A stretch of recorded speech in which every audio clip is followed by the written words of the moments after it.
ಹುಮ್ನಾಬಾದ್ ತಾಲೂಕಿನ ದುಬಲಗುಂಡಿ ಗ್ರಾಮದ ಆಸ್ಪತ್ರೆಯಲ್ಲಿ ಪ್ರತಿಭಟನೆ ನಡೆಸಿದ ಗ್ರಾಮಸ್ಥರು.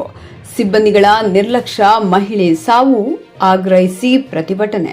ಹುಮ್ನಾಬಾದ್ ತಾಲೂಕಿನ ದುಬಲಗುಂಡಿ ಗ್ರಾಮದ ಪ್ರಾಥಮಿಕ ಆರೋಗ್ಯ ಕೇಂದ್ರದ ಸಿಬ್ಬಂದಿಗಳ ನಿರ್ಲಕ್ಷ್ಯದಿಂದ ಮಹಿಳೆಯೊಬ್ಬರು ಮೃತಪಟ್ಟಿದ್ದಾರೆ ಎಂದು ಆಗ್ರಹಿಸಿ ಕುಟುಂಬಸ್ಥರು ಮತ್ತು ಗ್ರಾಮದ ಮುಖಂಡರಿಂದ ಆಸ್ಪತ್ರೆ ಎದುರಿಗೆ ಪ್ರತಿಭಟನೆ ನಡೆಯಿತು.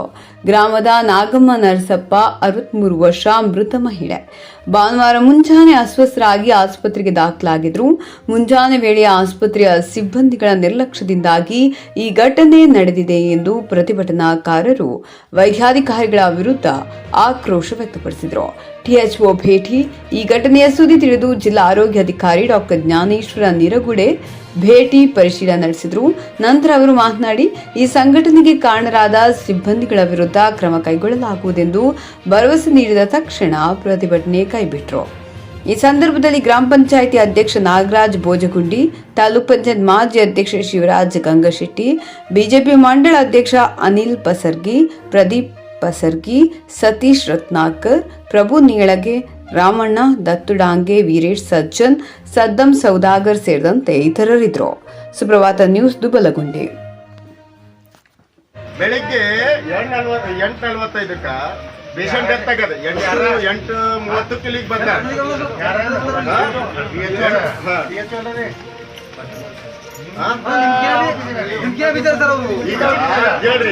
ಕೇಳ್ರಿ ನೀವು ನಿಮ್ದು ಅದ್ರಾಗ ನಿಮ್ದು ನೆಗ್ಲಿಜೆನ್ಸಿ ಜಾಸ್ತಿ ಸರ್.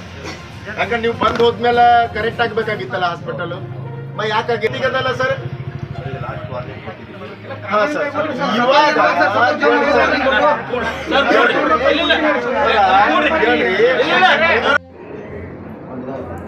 ನಮಸ್ಕಾರ. ಇವತ್ತೇನು ಹುಮ್ನಾಬಾದ್ ತಾಲೂಕಿನ ಪ್ರಾಥಮಿಕ ಆರೋಗ್ಯ ಕೇಂದ್ರ ದುಬಲಗುಂಡಿಯಲ್ಲಿ ಬೆಳಗ್ಗೆ ನರಸಮ್ಮ ಮತ್ತು ಗಂಡ ನರಸಪ್ಪ ನಾಗಮ್ಮ ನರಸಪ್ಪ ಅವರು ಬೆಳಗ್ಗೆ 8:30 ಏನು ಬಂದು ಅಸ್ವಸ್ಥವಾಗಿ ಬಂದಿದ್ದರು. ಆದರೆ ಪ್ರಾಥಮಿಕ ಆರೋಗ್ಯ ಕೇಂದ್ರದಲ್ಲಿ ಏನು ಕಾರ್ಯನಿರತ ಸ್ಟಾಫ್ ಇರ್ತಾರೆ, ಬೆಳಗ್ಗೆ 8 ಅವರ್ಸ್ ನಾವು ಡ್ಯೂಟಿ ಹಾಕಿದ್ದೀವಿ. ಅವರು ನಿಷ್ಕಾಳಜಿಯಿಂದ ಈ ಘಟನೆ ಆಗಿದೆ. ಸೊ ಆ ಘಟನೆ ಸಂಬಂಧಪಟ್ಟಿದ ನಾವು ಗ್ರಾಮ ಪಂಚಾಯತ್ ಅಧ್ಯಕ್ಷ ಮತ್ತು ಊರಿನ ಹಿರಿಯ ಮುಖಂಡರು ಮತ್ತು ಇವು ಎಲ್ಲ ಜನಪ್ರತಿನಿಧಿಗಳು ನಾವು ಎಲ್ಲ ಸಂವಾದನೆ ಮಾಡಿ ಅವ್ರ ಮನೆಗೆ ನಾವು ಸಂವಾದನೆ ಹೇಳಿಬಿಟ್ಟು, ಇದು ದುಃಖದ ಘಟನೆ, ಈ ಥರ ಆಗಬಾರ್ದಾಗಿತ್ತು, ಯಾರಿಗೂ ಭೀ ಆಗಬಾರ್ದು, ಒಂದು ಜೀವದ ಕಷ್ಟ ಇರುತ್ತೆ. ಸೊ ಏನು ಬೆಳಗ್ಗೆ ಡ್ಯೂಟಿ ಮೇಲೆ ಇದ್ದಿದ್ದು ಸ್ಟಾಫನ್ನು ಅವರು ನೈಟ್ ಇದ್ದಿದ್ದು ಪಾಳ್ಯದಲ್ಲಿ ಅವ್ರು ಬರೋಸ್ತನ ಅವ್ರು ಇರಬೇಕಾಗಿತ್ತು. ಮತ್ತು ಬೆಳಗ್ಗೆ ಯಾರು ಬರೋರಿದ್ರು ಅವರು ಸ್ವಲ್ಪ ಬೇಗ ಕೋಆರ್ಡಿನೇಷನ್ ಮಾಡ್ಕೊಂಡು ಬರೋದಿತ್ತು. ಅದರಿಂದ ಇಷ್ಟು ಘಟನೆ ಆಗಿದೆ. ಆ ಸಂಬಂಧಪಟ್ಟದ ಸ್ಟಾಫ್ ಮೇಲೆ ನಾವು ಈಗಾಗಲೇ ಆ್ಯಕ್ಷನನ್ನು ತೊಗೊಂಡಿದ್ದೀವಿ. ಅದರ ಪರ್ಯಾಯವಾಗಿ ನಾವು ಬೇರೆ ಸ್ಟಾಫನ್ನು ಇಲ್ಲಿ ಅರೇಂಜ್ ಮಾಡಿದ್ದೀವಿ. ಮತ್ತು ಈ ಥರ ಇದು ವಿಷಯನ ತೊಗೊಂಡ್ಬಿಟ್ಟು ನಾವು ಈ ಥರ ಬೀದರ್ ಜಿಲ್ಲೆಯಲ್ಲೂ ಯಾವುದೂ ಪ್ರಾಥಮಿಕ ಆರೋಗ್ಯ ಆಗಲಿ, ಸಾರ್ವಜನಿಕ ಆಸ್ಪತ್ರೆ ಆಗಲಿ, ಉಪಕೇಂದ್ರ ಮಟ್ಟದಾಗಲಿ ಈ ಥರ ಘಟನೆ ಆಗದಾಗೆ ನಾವು ಮುಂದಿನ ಕ್ರಮವನ್ನು ಏನು ಮಾಡಬೇಕು ನಾವು ಆಲ್ರೆಡಿ ನಾವು ಜಿಲ್ಲಾ ಮಟ್ಟದಿಂದ ನಮ್ಮ ಪ್ರೋಗ್ರಾಮ್ ಆಫೀಸರ್ ಸೇರ್ಕೊಂಡು ನಾವು ಒಂದು ನಿರ್ದೇಶನ ಕೊಟ್ಟಿದ್ದೀವಿ. ಸೊ ಅದಕ್ಕಾಗಿ ನಾವು ಮುಂದಿನ ದಿನಗಳಲ್ಲಿ ಈ ಥರ ಘಟನೆ ಆಗದಂಗೆ ನಾವು ನೋಡ್ಕೋತೀವಿ. ಧನ್ಯವಾದ. ಇಬ್ಬರ ಮೇಲೆ 3 ಜನ ಇದ್ದಾರೆ ಅಲ್ಲಿ 8 ಅವರ್ಸು. ಅದಕ್ಕಾಗಿ ನಾವು 3 ಜನಕ್ಕೂ ಕೂಡ ಕ್ರಮ ತಗೋತಾ ಇದ್ದೀವಿ. 3 ಜನ ಸಿಬ್ಬಂದಿ. ಸರ್, ನಮ್ಮ ಹುಬ್ಳಿ ಮಟ್ಟದ ಆಸ್ಪತ್ರೆ ಇದೆ, ಆದರೆ ಟ್ರೈನಿಂಗ್ ಡಾಕ್ಟರ್ಸ್ ಇದ್ದಾರೆ, ಕೈ ಕೂಡ ಮುಟ್ಟಲ್ಲ, ಹಾಗೆ ಟ್ಯಾಬ್ಲೆಟ್ಸ್ಗಳನ್ನು ಬರೆದ್ಬಿಟ್ಟು. ಅದೇ ಈ ವಿಷಯ ನಮ್ಮ ಗಮನಕ್ಕೆ ಬಂದಿದ್ದು ಮೊನ್ನೆ ಗ್ರಾಮ ಪಂಚಾಯತ್ ಅಧ್ಯಕ್ಷರು ಮೆಂಬರ್ಸ್ ಎಲ್ಲ ನಾವು ಲಾಸ್ಟ್ ಮೀಟಿಂಗ್ದಾಗ ತಾಲೂಕು ಆರೋಗ್ಯಾಧಿಕಾರಿಗಳು ಮತ್ತು ನಾವು ಇಬ್ಬರು ಪ್ರೋಗ್ರಾಮ್ಸ್ಗಳು ಮೀಟಿಂಗು ತೊಗೊಂಡಿದ್ದೀವಿ.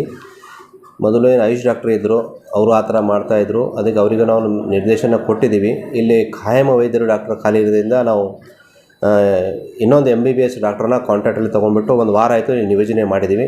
ಈಗ ಸದ್ಯಕ್ಕೆ ಅವರು ಒಳ್ಳೆಯ ಕಾರ್ಯ ಮಾಡ್ತಾಯಿದ್ದಾರೆ.